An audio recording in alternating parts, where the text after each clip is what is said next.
Make questions in present perfect tense with passive voice. Present perfect টেন্সের একমাত্র passive ভয়েসেই has been অথবা have been বসে এবং তাই দিয়েই আমরা কোশ্চেন তৈরি করব। Its structure will be like this: WH word plus has or have plus subject plus been plus V3 অর্থাৎ past participle form plus object। বাক্যের গঠন এইভাবে হবে, সবার আগে WH ওয়ার্ড বসবে, তারপরে হ্যাজ অথবা হ্যাভ, তারপরে সাবজেক্ট, তারপরে বিন, তারপরে V3 অর্থাৎ পাস্ট পার্টিসিপল ফর্ম, তারপর object. Has the parcel been Saint? পার্সেলটা কি পাঠানো হয়ে গেছে? এখানে পার্সেল, একটা পার্সেল আছে, সেই জন্য এখানে হ্যাজ বসেছে। হ্যাজ দিয়ে কোশ্চেন তৈরি করব আমরা। প্রথমে হ্যাজ বসবে, তারপরে দ্য পার্সেল সাবজেক্ট, তারপরে বিন, তারপরে sent, sent third past participle form সেন্টের, মেন ভার্বের।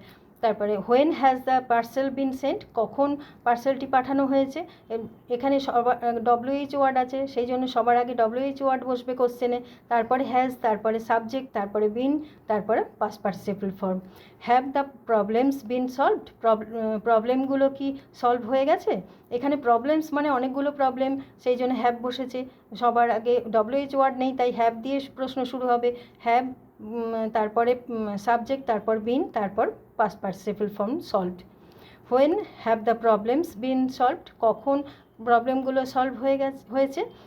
প্রথম এখানে WH ওয়ার্ড আছে হোয়েন, তাই সবার আগে WH ওয়ার্ড বসবে, তারপরে হ্যাভ, তারপরে সাবজেক্ট, তারপরে বিন, তারপর V3 অর্থাৎ past participle form solved. Has the exam bin cancelled? পরীক্ষাটা কি বাতিল হয়ে গেছে? এখানে দ্য এক্সাম হচ্ছে একটা পরীক্ষার কথা বলা হয়েছে, সেই জন্য হ্যাজ বসবে।